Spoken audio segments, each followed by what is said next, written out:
jirtanii kabajamtoota hordoftoota YouTube channelii kiyya akkasumarraa gorsa jaalalaa fi walaloo qabadhee isin dhiyaadha hanqanuu viidiyoo keenyaa daawwadhaa laayikii fi sheer gochuun nu jajjabeessa.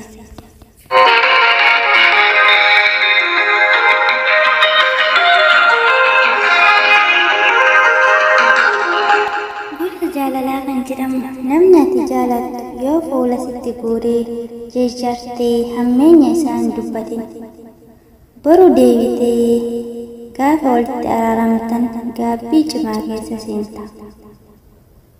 Namni tokko nama gaarii gochuuf jecha hiriyyaa kee hin xureessin.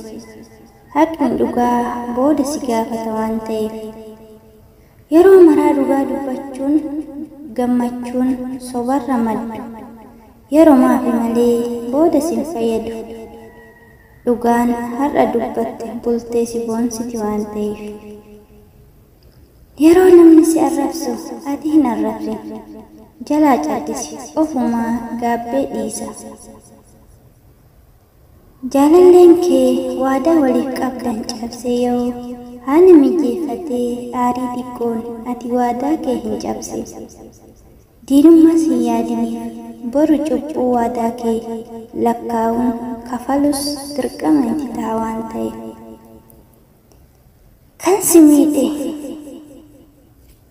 Kan si miidhu waan isa miidhutti fakkaata malee ufumaa ofii of miidha.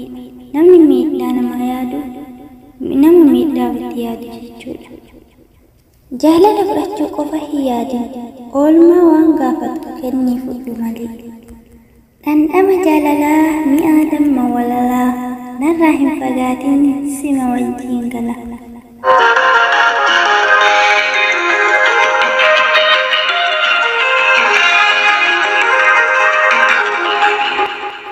Jaalala baay'isi beekumsa hidaayi qabeenya hir'isi irraanfannaa hir'isi ilaalcha wal qixxeessi hojii kee guddisi teessuma xiqqeessi qabsoo kee injifadhu. Abdiidhaan obsa eeggadhu qabeenya horadhu bultii ijaarradhu gaaddisa jala qufadhu. Iciitii eeggadhu qabadhu jaalala onnetti beekumsa sammuutti obsa garatti dhugaa arrabatti ogummaa harkatti addunyaa tana irratti jecha kee eeggadhu. Isatu gocha tahatti amala kee sirreessi isatu namoota waliin jiraachisa waan ta'eef jireenya kee fooyyessi.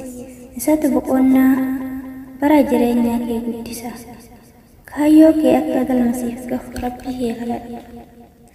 Ergaan si jaaladhe jaarraa lakkoofsise dubbadhee sitti himuuf garaa koo na rakkise.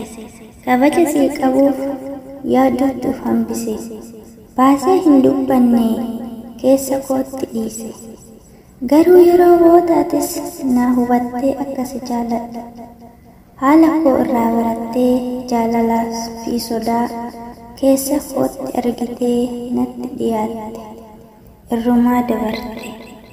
Walitti dhiyaannes yaada waliif qoodnee yeroo waliif laannee waliin taphannee wajjin baanee gallee wajjin dhugnee nyaanne osoo hin dubbatin gocha wal jaalanne.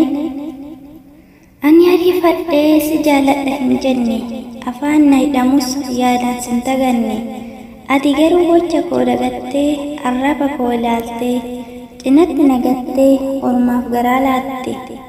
Ani yeroo booda aaree bulgaafadhee jaalala koo baasee yeroo si gaafadhe. Ati ustee turraan kan biraa jaaladhe jettee yoo dubbattu an baay'ee salphadhe.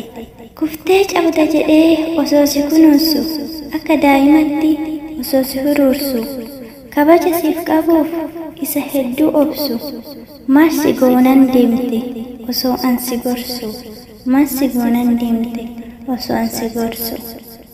Akkan si jaaladhu sirritti ni beekta duuba afaan qobaa maaliif narraa eegda.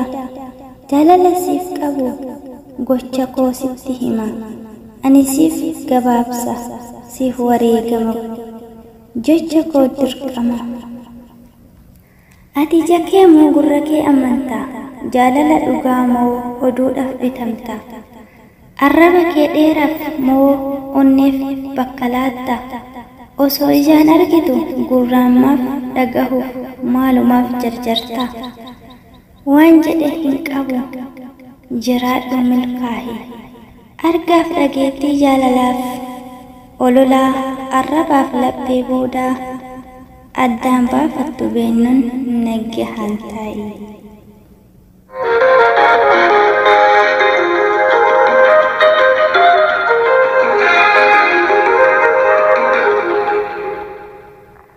Naafisi madarba naaf hin darbu seete kannatti of tuultu ofii gadi na laalte. Hin hafu akkanatti Rabbii bal'aa qaba isatu kennee fudhata arjaan hunda jabaan isa kennee fudhata arjaan hunda jabaan.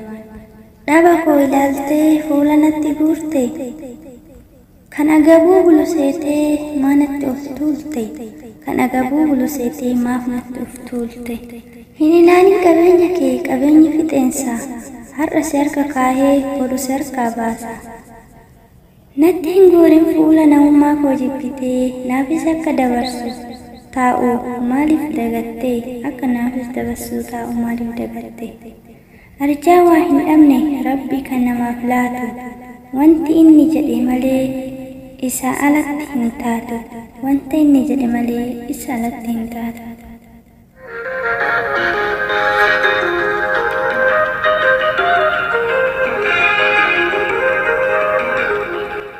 Dhokseen sin ilaalaa ija koo banadhee jaalala keetiifan kaayyoo koo dagadhee imimmaan koo fuutee karaa argattee kan na caalu argattee ana na dagattee.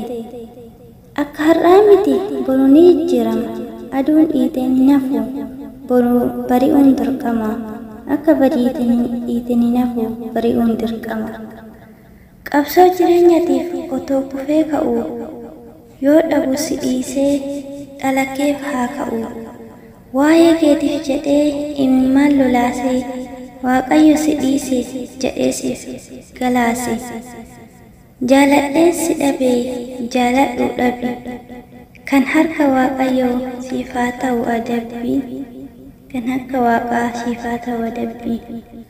Seentee fudhattee furtoonni kootii banattee cufattee har'a akka barbaaddetti beeketiin siif laate onnee koo keessatti yoomuu ani keetii ati immoo kooti.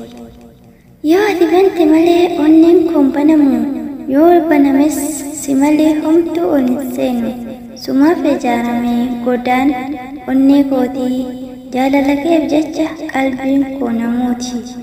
Jaalala ilhaan kee jecha qalbiin koo namooti.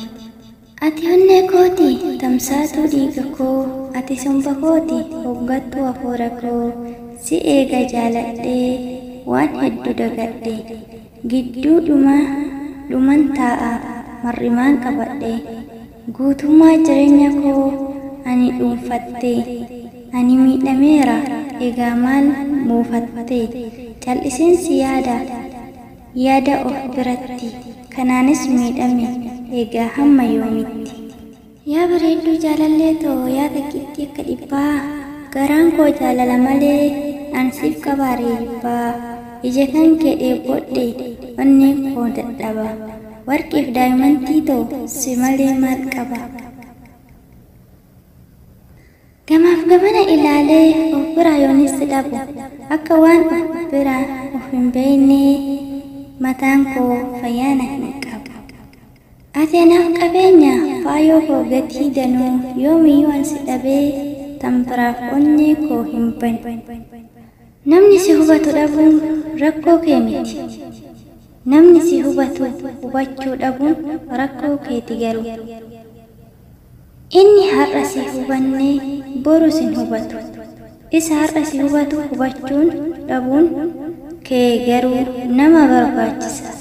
Tokko jireenya kee keessatti dhabuudha.